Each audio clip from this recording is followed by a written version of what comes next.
I am so honored and grateful to be spending this time with you as we discuss Theosophy and society's evolutionary path. And the first thing that I wanted to do is to give you a little bit more information for your own context about who I am so that you understand kind of the frame in which I am approaching this topic. So I began identifying as a witch and a pagan and practicing magic in the mid-80s. And during the course of my early magical studies, I came in contact with some of the great theosophical literature in the early 90s. And this would be the works by Blavatsky, Secret Doctrine, and also some of the works of Annie Besant. And they were really important to me because they gave me an overarching metaphysical frame that really was able to deepen my magical and my pagan practice. So that when I moved to Washington, D.C., I joined the National Capital Lodge in 1999, and I have been a practicing Theosophist and a member of the Theosophical Society since that time. But I also wanted to point out that Theosophy, like I said, enriches my pagan practice, but I also believe that my pagan practice and my active practice of magic gives me a more active way to practice my theosophical understanding. So I think that these things are mutually beneficial. I am currently also a Wiccan High Priestess in the Assembly of the Sacred Wheel, which is an eclectic Wiccan tradition, basically think denomination. And part of the mission of the Assembly of the Sacred Wheel is to re-enchant the earth. So there's a definite kind of service focus there that has to do with looking at things in a more societal level. In addition to that, my personal practice is that I am particularly in a close divine relationship as a priestess of the god Apollon, the Lord of Light, this is Apollo. And I also serve Athena, the goddess of wisdom, as priestess. And the coven that I run, which is a part of the Assembly of the Sacred Wheel, Theophania, is in the nation's capital, and it is part of answering a call for both of these particular great ones. And I work primarily with the Hellenic Theoi, and I don't make any sense to myself without reincarnation. I believe that these are relationships that I have carried with me through many, many incarnations. But the reason that I want to bring attention to this is that both Apollon and Athena, they are very deeply concerned with the evolution of humanity, not just at the level of individuals, but also at the level of the polis, at the level of our society. And so that is part of the framework that I bring into this particular discussion. So one of the things that I am not going to be doing is I am not going to say, and this is exactly how we should change society. Part of the reason for that is that I believe from my analysis that this kind of an idea, it can't come from single humans. We are in a situation in which we need to be working with group mind and group culture, and we have evolved past the point of the great man of history kind of mode. So really what I'm here to do is to give you a call to action, which is I am hoping to convince all of us to claim our roles as Theosophists, to be visionaries, to claim that as part of our work. When I look around, and again, I look and do this kind of analysis of the type that I do, what I see is that I believe humanity as a whole, and therefore the earth as a whole, is at a very important turning point that really is a type of initiatory crisis. And what I mean by that is that we are at this moment in which there are a lot of things that need to be changed, and it is going to call upon us to make a great leap. And that when we do this, we will never be the same. We will be going through a transformation. We're being called into needing to transform the world and transform our societies.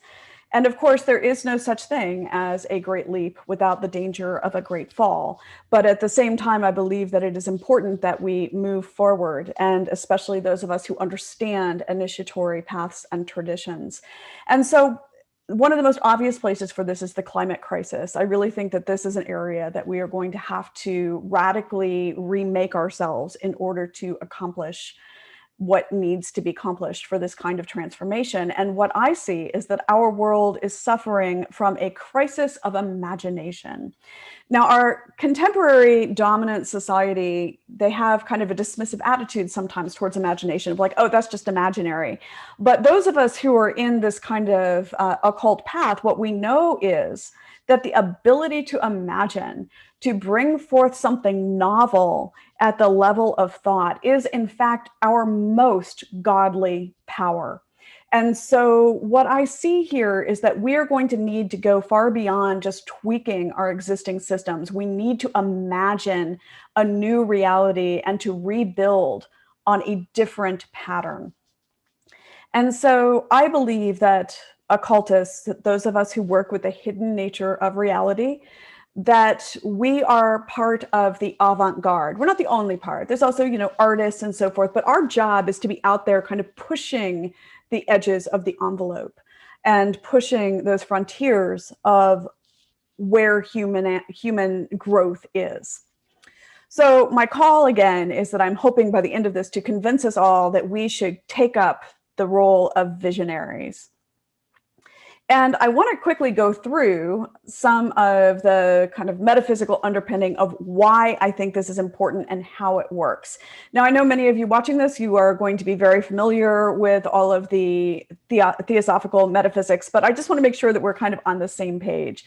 So you're probably very familiar with this, but this idea that Theosophy has, and actually it exists in every magical system that I know of, even though it is sometimes framed a little bit differently, this idea that all of reality is this major scale of vibration, that it is all vibratory, and it's the scale from the lowest, slowest vibration that is our dense matter here in the physical, all the way up to the fastest, most rarefied spiritual vibration, and that there is this massive scale, and that there are subscales in there, as you can see in this diagram.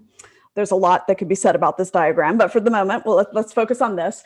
And that this is all the nature of reality. And of course, whether or not we perceive something as being energy or being matter, be it subtle matter or, like I said, at the lowest gross physical matter, that really has to do with our perspective, because they're truly both.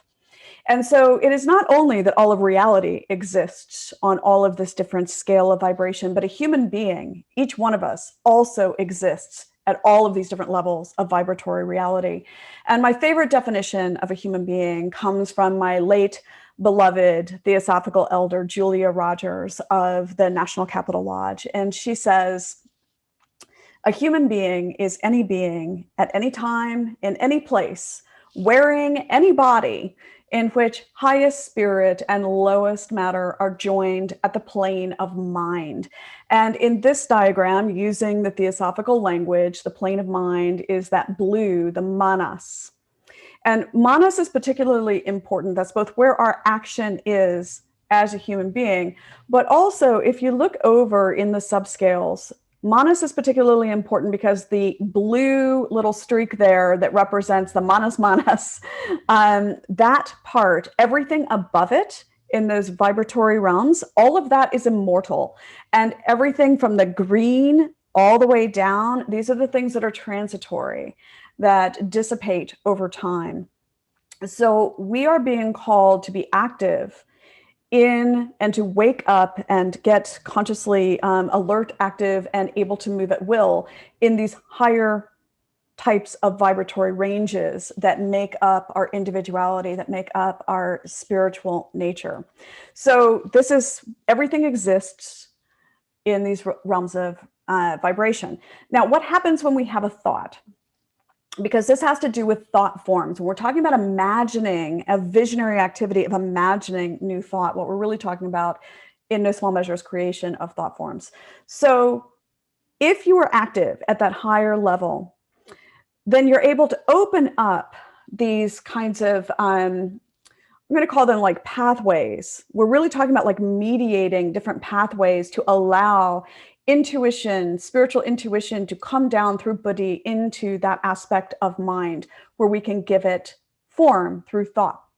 And if our thoughts are able to be crisp so that they have clear definition, if they are able to be energized, and if we are able to give them stability.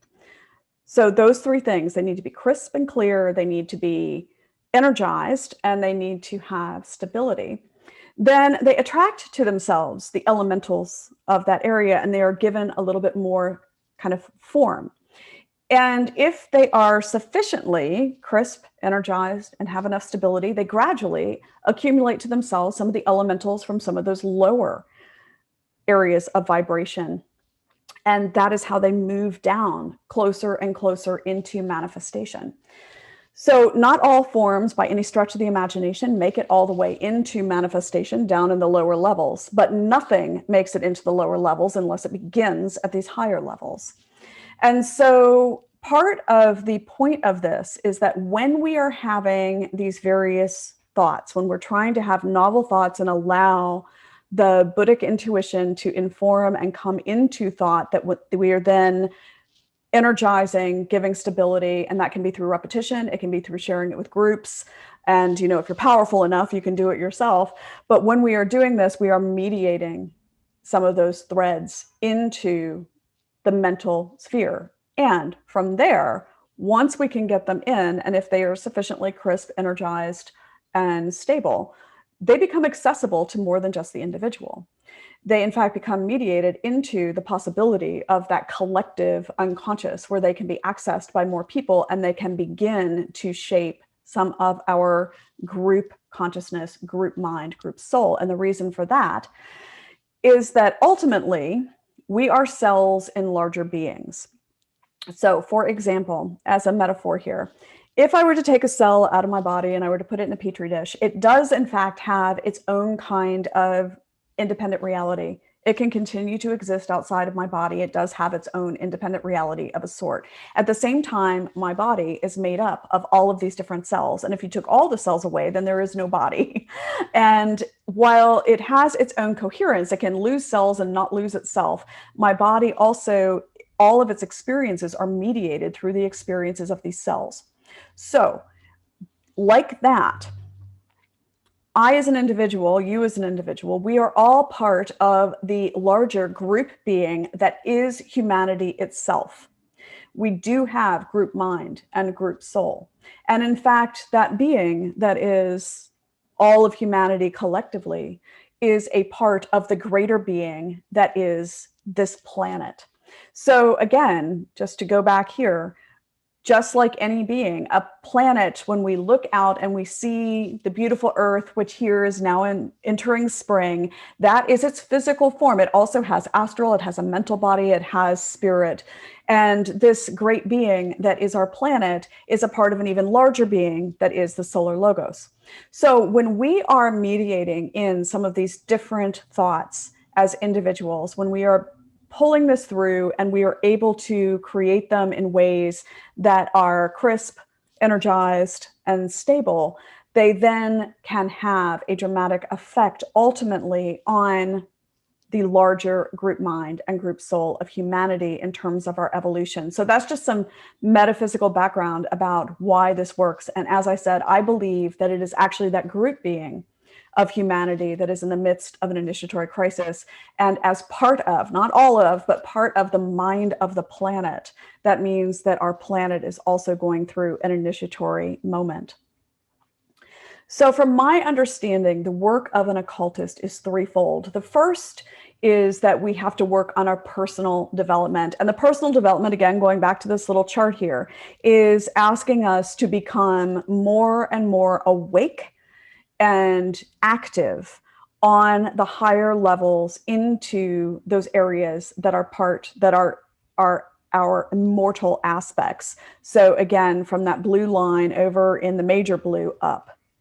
So we are working on becoming more active there. At the same time, for all of the lower vehicles, part of what we are doing as occultists, as part of our development, is trying to make them as clear as we can in terms of allowing the impulses from the higher to be able to flow through the lower vehicles with clarity and with minimal distortion. So this is a lot of the kind of purification work. What that really means is trying to get those in good working order so that they can be used and have that higher impulse flow through with a minimal amount of distortion.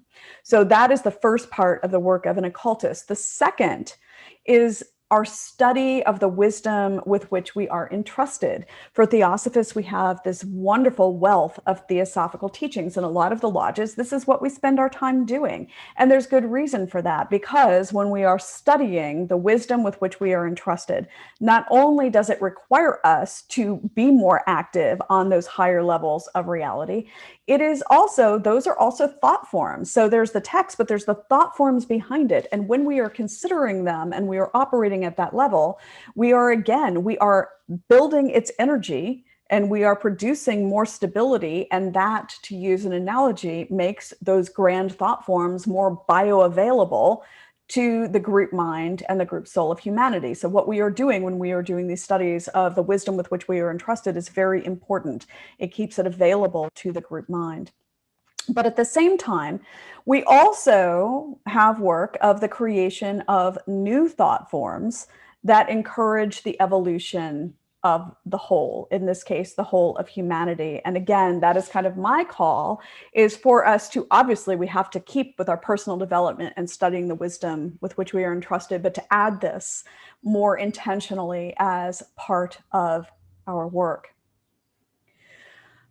So that being all said as preliminary, I would like to now step over and kind of have us think through, what is this project in which we are engaged? The poet Novalis enjoins us to strive to make the familiar strange and the strange familiar. And basically what he is asking us to do is to try to step back and to see something that is common or that we have in front of us all the time, but to see it with new eyes, because we often don't slow down to take the time to really realize the depth of what is there.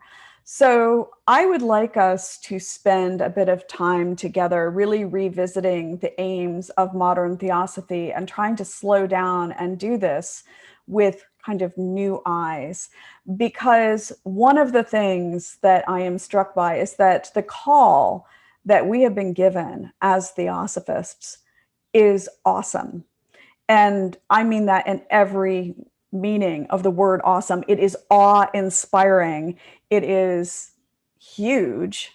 And it's a little terrifying sometimes in its hugeness, but it is beautiful and amazing. So let's go ahead and do a bit of work on that. And my kind of tactic for wanting to do this is to use exegesis. So exegesis, it's a form of close reading. And the text that I wanted us to explore together are the objectives of the Theosophical Society as enunciated in 1896. Now, this particular text has had some minor wording changes since then, but the thought form of the text is incredibly stable and it is very powerful. And so this is what I wanted us to kind of go through and really slow down and try to look through that lens that allows the awe to kind of shine through it. So the first object of the society is to form a nucleus of the universal brotherhood of humanity without distinction of race, creed, sex, caste, or color. All right, so slowing down. The first thing here is that we are being asked to form. So this is a very active call. Our call is to do something very active, and it is specifically to form, which is to create, to give birth. And so, as I said, it's calling on those most creative aspects of ourselves. And those of us who are Theosophists form. So we talk a lot, this is Prakriti. We talk a lot about Prakriti and Purusha. In magic, one of the things that is incredibly important is that you can have this influx of spirit, you can have this influx of energy, but you have to create a form, you have to create a container. So, for instance, you can't have a river without having banks to the river. If you don't have a form, the Purusha, the spirit, it runs in and then it dissipates. So what we're looking at doing here is to form, it's active, and we're specifically shaping something so that this impulse, this spiritual impulse, can have a shape in which to act. So to form what? A nucleus. So a nucleus is a core in which other things circulate around. It can also mean an originating core. It can mean the heart and foundation of a community. So we are being asked to shape, to give form to something, to allow some spirit to run through it, and that eventually this idea, this nucleus, it will pull together other aspects. It will pull together other people. And we're specifically creating a nucleus of something that is universal. It is universal, that is at least the whole globe, if not more than that. And it is universal brotherhood. Now, I find this a completely fascinating concept because universal is huge, right? It's potentially bigger than the world. But brotherhood is deeply intimate. You know, you could have said universal society, you could have said any number of words that does not have that level of intimacy. When we're talking about brotherhood, this is not impersonal love. And it suggests then that what we're looking at creating in this nucleus, that it needs to be rooted in an idea of reciprocity. It needs to be rooted in an idea of the kind of ethics of care. It needs to be rooted in this kind of way in which we are taking these deep personal bonds of love and making them universal rather than having it be abstract. Brotherhood is not abstract. So we are creating a nucleus of the universal brotherhood of humanity. So all humans. Now, as a witch, as a pagan, I would say all those with whom we share the greater earth. That would be my addition to that at this point in terms of being pagan. So it would have to go beyond humanity. But without distinction of race, creed, sex, caste, or color. So when we think about distinction, what we often mean is the ability to discern difference. And then we have a bunch of differences like listed here: race, creed, sex, caste, or color. However, the archaic meaning of distinction is to create division. And I actually think that is what the call is about, because it is not that we don't recognize that there are differences. It is that we don't allow those differences to create division. So, for example, you know, we now know that trying to train people to be colorblind, it just does not work in terms of countering racism. So this idea that we're going to pretend on some level that we don't see difference is not the right way. But we're being called to do this in a way that does not create division. So a few different pieces of this call again. This is a very active call. We're being called to form, to shape, to give a container. This universality that is there, this is, in my mind, rooted in the ideal of the cosmopolis. So the ideal of the cosmopolis says, all right, all of us are members of our various societies, but the ideal of the cosmopolis says we are citizens of the world. And in an Hellenic standpoint, an ancient Hellenic standpoint, the emphasis of being a citizen is the emphasis on responsibilities. You know, rights are important, but it's really the emphasis is on responsibilities. So we are being called to think about what is our responsibility as being a citizen of the whole world.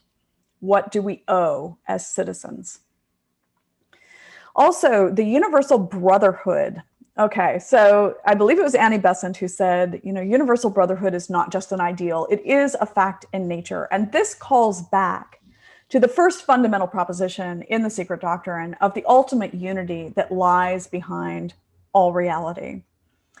And so there is a call for this sort of mystic approach to living, but it is an engaged mysticism. It is a mysticism where that mystical insight leads us to be living in ways that are in alignment with that vision of unity. And as part of that, I would say that we have a call then to create a form of normative ethics. Normative ethics are ethical theories, ethical ways of thinking that have understandings about the fact that there are things that we should and should not do. So it is not cultural relativism.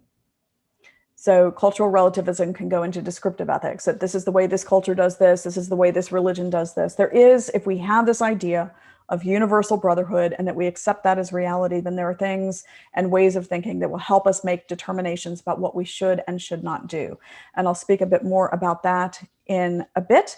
But what this should do is that it should be a normative ethics that is welcoming of all humans. But again, it's not ethical relativism. So let's move to the second object of the society. The second object of the society is to encourage the comparative study of religion, philosophy, and science. Again, it's active, to encourage. And what does that really mean? Let's step back. To encourage means to increase the courage. That's literally what this word means. So we are being called upon to increase the courage in order to undertake this type of study, this search for truth. And that, I think, is a really profound call. We live in a society in which everything is so hyper-professionalized that to tell people that they can and should be searching for the truth with a capital T, we need to increase our own courage and increase the courage of others to undertake this task. The idea of, like I said, implicit within this is that there is a truth with a capital T that we are searching for, but we're doing it in a comparative manner.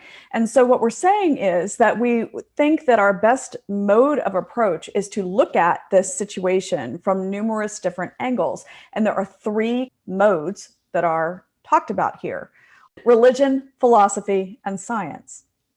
So these are three different ways of approaching the study that would allow us to understand truth. The third is to investigate the unexplained laws of nature and the powers latent in humanity. So again, active, to investigate. We are not just supposed to be studying the knowledge and absorbing it. We are supposed to be expanding knowledge. That is part of the call that we have been given. And in addition to that, it's not just knowledge. This idea of the powers latent in humanity, this suggests the activation of knowledge and abilities, the activation of our full potential. I find that there's an interesting kind of complementarity between this idea of the unexplained laws of nature, which is a little bit more outward focused, and the powers latent in humanity, which is a little bit more inward focused. The idea of latent, in this case, it comes from Latin and it means that which lies hidden. So it both means that which we could activate, but also that which lies hidden, which is an interesting callback to occult, which means hidden, or esoteric, which is inner. So we're looking at those things that are maybe below the surface. And the call here is not just for us to do this within individual humans, but the powers latent in humanity as a whole. I also want to point out that the word powers, power, it tends to be related to the ability to act in a way that affects something.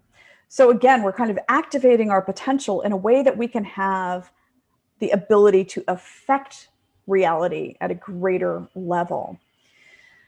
I also want to call attention here to this idea of the laws. So the laws of nature, I think we can understand, these are the hidden things, the things that we do not yet understand about the way in which reality and nature works.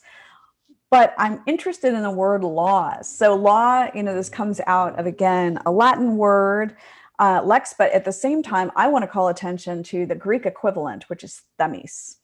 So themis has within it two different kinds of immediate meanings, because it means both things simultaneously. Themis is the way things are, and then the way things should be. So if we think about like the divine plan, the way things should be, and then there's the way things are in this moment.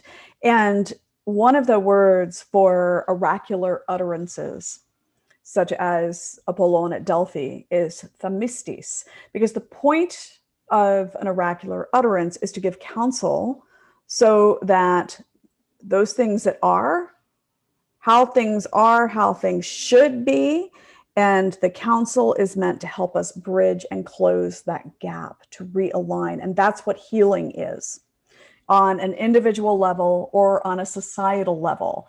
And of course, if you think to Apollon's oracle at Delphi, there were some oracle utterances that were given for individuals, but an awful lot of it is really about healing societies. So, and then with this idea of the powers, it is to give humans, all of humanity, a greater ability to act. And I would suggest to bring things back in alignment with the divine plan. So a few different things that I want to point out here.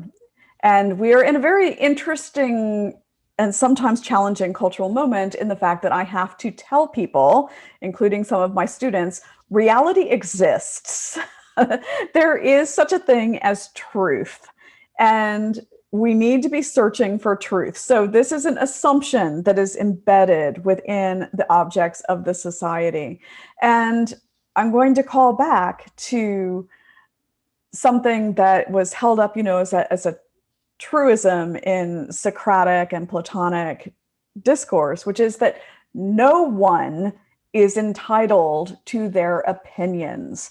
And this is something I think we need as a corrective in society right now. No one is entitled to their opinions. Now, you're entitled to some of your preferences. I mean, I don't care if you want pineapple on your pizza. That's a preference. But your opinion, our job as human beings, is to move from opinion to knowledge. That is part of our job as humans. So we should be seeking for an understanding of the nature of truth. And whatever we understand as the nature of reality, this should lead to the creation of a normative ethics, this idea that will help us understand what we should and should not do. And built also within these objects is information that would help us counter both orthodoxy and prejudice. It is important for us to note that religion, philosophy, and science, these are not just domains of knowledge. It's not just the content. Each of these include different ways of knowing. So there's this very serious focus on epistemology here, which is, how do we know what we know? How do we know in such a way that it leads us to veridical knowledge?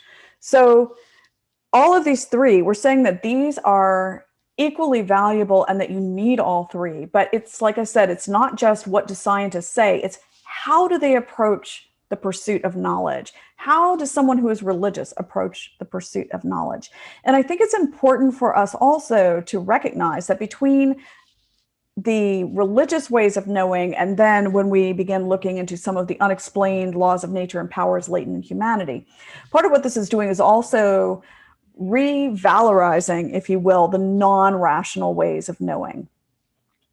So the non-rational ways of knowing, which is a lot of what we talk about with the spiritual intuition, when, at that Buddhic level and things flow down into the mind, there is a way in which we are approaching this that also provides some protection against the irrational. So the non-rational ways of knowing, which, because they're above the rational aspects, they should never violate reason. And I think that is an important kind of truth for us to consider here as we are trying to develop the serious focus on epistemology and developing these various excellences in our ways of discovering knowledge. So again, these counter both orthodoxy in this case, I'm not talking about a particular tradition, but it means whenever we say this, questioning certain things are off limit. That's orthodoxy. So it's against that, and it's also against prejudice, where our biases keep us from being able to see evidence that is in front of us. All right. So when I go through and I'm thinking about all of these things and thinking about them from a societal situation, part of what I see here, especially in this ideal of universal brotherhood, is that we're being called upon to create, I think, a society that is rooted in reciprocity, and from that, then an ethics of care. So reciprocity is a way of thinking about relationships that require mutuality. So all of the people in the relationship, all the beings in a relationship, it has to be mutual for it to be reciprocal. And the emphasis in reciprocal understanding is on the health of the relationship itself. So that means the health of all of the beings that are in that relationship. And again, the health of the relationship itself is given primacy in terms of its value. Now, many traditional gift cultures are reciprocal cultures. And so part of, just to give you a sense of this, is very different than our current kind of market-based relationships in which we operationalize things. So in a market-based relationship, if we were to do an exchange versus like gift culture exchange, I give you something and you give me something back that is of relatively the same agreed upon value.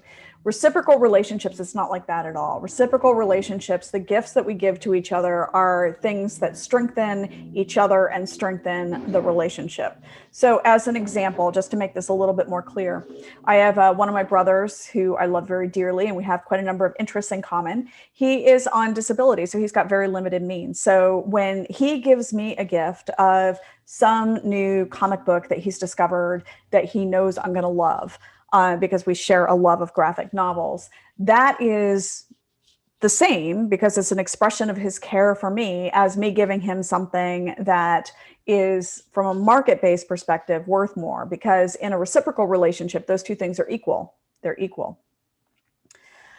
And also in reciprocal relationships, the focus, again, it's on the health of the relationship, the health of the being, all of the beings involved, and it is around generative health. Like, what is it that helps the individuals and the relationship to continue to grow and evolve? That's really where the emphasis is. So, as I said, I'm hoping to convince you all to take up some visionary work. So I would love it if you would take some time at some point here and try to do some imagination exercises of what would a societal system look like if it was rooted in reciprocity. And I just gave a number of the major societal systems that we have, like, you know, our relationship with ecology, labor economics, education, or helping children grow. What would our food system from farm to table look like if we were really rooting it in reciprocity? Transportation, healthcare, household living units, public safety. There's a lot of different things that you could put in here. But one of the things that is part of my vision, my imagining, is that I would love it if we would create dreaming circles. And when I say dreaming circles, what I mean by this, I'm inspired by the Greek idea of symposia. So one of the things that made the ancient Greek culture have as much kind of originality as it did, because it really did, is that they had symposia as part of their daily life practice. So what a symposium is, and you don't have to do this with alcohol. It's, you know, they used to have wine as part of it, but it would be when people would get together, and they literally would do this virtually every day. You would try to either have one or get an invitation, and you would come together and you would have conversation, and the conversation is dedicated to a particular topic or question. And so there's a bit of structure around it. You get in, and the symposiast, whoever the person in charge of the symposium, is like, today we are going to, through our conversation, explore what would a reciprocal relationship look like if we were to build a society based on that value in terms of our food system. And then you spend your time together having a conversation on that question. So it's a type of collective visioning. And so I would love it if we would start doing this. I think it would have real benefit individually as well as on a societal level. So I'm going to do some quick kind of like just me visioning on this one, just to give you a little bit of sample. So, I have a couple of inspirations here that I'm kind of playing around with as I'm thinking about my question for this one was like, what would it look like if we were to try to create our decision-making structures in such a way to give real, true voice and emphasis on our ecological decision-making? And I've always been very interested in ancient Athenian democracy. Now, there were problems with it, but I'm interested in this direct democracy. Is there some way in which we could address the shortcomings of Athenian democracy in order to build on its real strengths? Because I think it had some amazing, amazing strengths. And is there a way to make it scalable? And fortunately, there is a fabulous, fabulous political philosopher who is currently at Yale. She's French. I'm probably going to not pronounce her name correctly because I'm tempted to give it a Greek pronunciation, but I think it's Eleni Landemore. And she's written a book called Open Democracy. And so she actually is moving very far in this direction. So this is kind of as I'm thinking here. So if we were to have direct democracy, part of the question is, why do we have representative democracy when we have the ability to use some of our new sampling methods that you can use, using some of our computational analysis? We can do really, really good sampling, where what we could do is say, anytime that there's a social issue that needs to be solved, we will pull together, using this very advanced sampling methodology, a group of citizens that have representation from all of the important stakeholders and give them some structure. And then they can go and have deliberations and try to come up with a solution. And we will give them access to any expert information and testimony that they want to have. And then when they come together and they create something that would address this challenge, we take it up and we have referenda. And we all vote on it.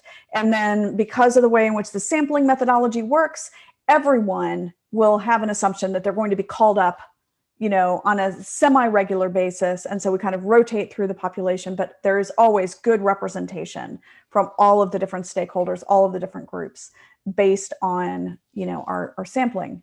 So I was thinking about that, and she's got really fascinating ideas on that, and I was very excited.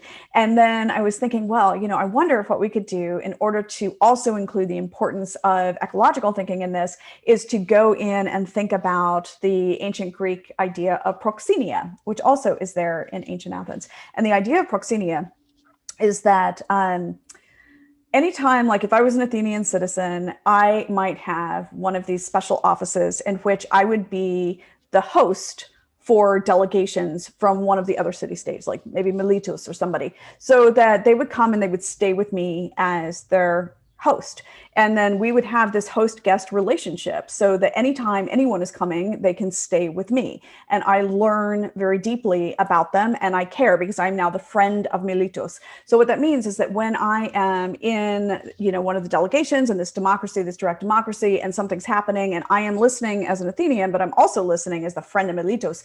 And if there's something that's coming up and, oh no, they haven't thought about this like consequence that it could have, wait, as a friend of Miletus. So, we have that kind of built into that system. Well, what if we did that, but we had various types of proxenia in which you had the various aspects of nature that don't have voice, that there are people who take upon themselves this role, this sacred role of being the voice of, in my case, maybe I'm, the voice of the friend of Rock Creek. And, if we are having a decision that was local in DC and it might affect the well-being of the creek and the creatures that live dependent on it, then maybe we have a number of us and one of us goes into the rotation where we get called up and we're able to be there listening from that perspective and advocating from that perspective. So, and if we were to do any of this, what kind of educational system what we need, what kind of, rights might we want to do so that you really get people who learn and know about, as friend of these various aspects of nature. So this is a kind of imagining that, I think it's worthwhile playing around with, just as an example. So I do want to go into, when we're talking about occultism, we are talking about really initiatory paths. And I want to talk quickly about Arete, because I think that all of this has within it this idea that we are supposed to be evolving individually and collectively. So Arete is a Greek word, and it gets translated variously as virtue and also as excellence. And it means both. It means both. So it is moral virtue. and intellectual virtue. And it is also excellence in things. But I also want to call attention to the idea of virtue from the perspective of, say, an herbalist, in which the virtue of a plant is the rarefied essence of a living thing. So part of what we're talking about really is the rarefied essence of what it means to be human, and having that be kind of part of our goal here. So this is about self-culture. And as I said, we're initiatory, and initiation is the conscious acceleration of spiritual evolution, and it often uses intentionally provoked crises. So one of the most important forms of excellence is friendship. And that, to me, philia, it kind of calls back to this notion of brotherhood. So friendship itself, becoming a good friend, is one of the most important forms of virtue. But friendship is always a moral relationship. And so part of what is happening there is that you develop greater arete through the interactions with your friends. One of the other things that's very important to note, and Aristotle, who wrote at length about arete in the Nicomachean Ethics, points out very, very strongly, it requires scholi in order to develop arete. That is the fundamental requirement. And scholi is the time that is outside of the business of life. This is time that is outside of your job. It is also time that is outside of like your housework and taking care of your children or your elders. It is time that is outside of any of the business of life. And that is the only way, that is the requirement, because time is the ultimate scarce and valued resource for mortal beings. That is the resource that is necessary in order to pursue true virtue and true excellence. And so that, I think, is often where I find some very interesting challenges. Now, again, I think when we're talking about this, if we're talking about, like, let's say that what we're really trying to do here is to increase our arete, we're trying to evolve into perfected humans to the best level possible. That, again, it has some normative ethics. And I would say that that is specifically one of the forms of normative ethics is virtue ethics. And this is thinking through ethics in terms of what maximizes virtue, because the way in which we spend our scholi, that's what determines our character. And so what is it that we can do as we're trying to decide what is right and wrong? Well, like, how much is this actually helping us develop? And at the same time, because philia, friendship, this love, philia is a type of love.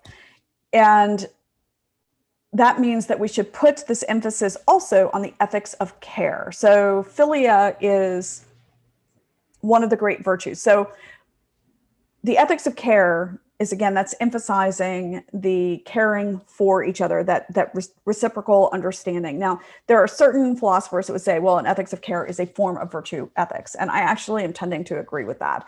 But I think looking at these two different forms, or this kind of blending of these, this is kind of how we ought to be thinking about our ethical decision-making, in my opinion. And I think that it would be worthwhile for a Theosophist to spend a little bit more time thinking through what would that really look like. Another mode of addressing some of this is to specifically and intentionally bring an initiatory mindset to societal problems. And I want to give you an example for this. So obviously the racial justice is a really big issue and challenge, and how to be a good ally is a really important thing for many of us right now. And so I wanted to bring an example of how the Assembly of the Sacred Wheel has put together a document. It's called A Path Towards Allyship. And I specifically want to call out the initiatory framing of this. And I've given you the link, and I really encourage you to look at the entire document. I think it's very worthwhile. But I want to share kind of the theological initiatory framing of this challenge, because I think bringing this kind of mindset to societal problems is helpful. So the Assembly of the Sacred Wheel is an initiatory mystery tradition. The goal of initiation is accelerated evolution on all levels of being. This acceleration is accomplished through intentionally provoked challenges and the creative embrace of crisis as catalyst. We are witches and know that spiritual lessons are only truly integrated and mastered when manifested in how we live in all communities of humanity and life. Furthermore, we live the gnosis of the great mystery that in living our refined selves, we transform the world. We recognize the call to be good allies as a direct and vital initiatory challenge. This requires us to unmake the baneful patterns that block generative growth in ourselves, in our brothers and sisters, and in the systems we have collectively manifested and inherited. We will ourselves to face discomfort with courage, welcoming it as a teacher that shows us the places that need to be repatterned and healed. We do this as conscious co-creators of the beloved community, in which we can stand together fully present and see each other on all levels of being. This allows for authentic love and the generation of a social vision rooted in the fertile soil of that love. And then the document goes on to give very specific guidance. And so, like I said, I recommend that doctrine or that document. And I also wanted to give it as an example of taking that type of mindset to looking at a current problem, any of our current problems. So again, I want to encourage you to think through and maybe have a dreaming circle and think through what would it look like if we were to approach any of these systems, but from the standpoint of how might we re-engineer in order to enhance spiritual evolution. And again, I'm just going to give like a couple of brief thoughts as kind of an example. So my imagining, what would it look like if as a society our goal was to create conditions to maximize the pursuit of Arete for all people? Well, one of the very first things I can say is that our immediate questions of like, oh, what do you do in terms of, your job is not where the emphasis should be in terms of our identity. But more specifically, I want to go to the Scully aspect, because really the big issue here is how can we maximize the time that we have? Time is the ultimate scarce and valued resource. Then there's a whole lot that we need to think about in terms of how do we engineer opportunities to spend that in the most effective way. But I would say that a huge part of our challenge is how little time we have. And I'm very inspired by things like, when Henry David Thoreau was doing his new economic, which is, what he was doing in Walden Pond, is saying like, how many days do I really need to work to just make the bare minimum that is comfortable and appropriate, but not going beyond kind of the minimal in order to get my time back? And in that time, he was like, oh, I could do it 1 day a week. Now, part of our challenge at the moment, and this is something that we can be rethinking, is that we don't have living wages for lower paid jobs. It's, we either have kind of a system that has you, for the most part, work a lot for almost not even really enough to survive on, or work a lot for more than that. But the option of not work a lot is not currently available. So if we were to start trying to think about like, how might that work? How might that, function? We've got all of this kind of automation that is out there, and that wouldn't necessarily have to be a threat if we were able to create a social system and an economic system in which people have their basic needs met. And that would include things like, why is our healthcare paid by our jobs, so that people have to stay in these jobs where they are overworking? So it would be an entire kind of mental shift away from the good being producing more and more and more and more, and into the good being developing your excellence, spending time developing your relationships, your excellence as a friend, your excellence in terms of your lovingness, having more time to study. So there might be things that we would be thinking about also in terms of like freeing up that time. Really, it's really about freeing up time, but in ways that it's available to everyone and not just to an elite. So that's just, some very quick trying to think through some of this, and I have a lot more thoughts on that, but I also am recognizing I'm getting close to the hour. So my main point again is like, I think that these kinds of dreaming, imagining, trying to almost play kind of a sci-fi kind of role of what might society look like if we really tried to rebuild it in a different way, that again, it opens up these currents to come down into the mind and therefore be available. Mostly, thank you so much for this opportunity. I am very, very grateful. And I hope that I have encouraged you to take up the work of being a visionary as a Theosophist. Thank you so much.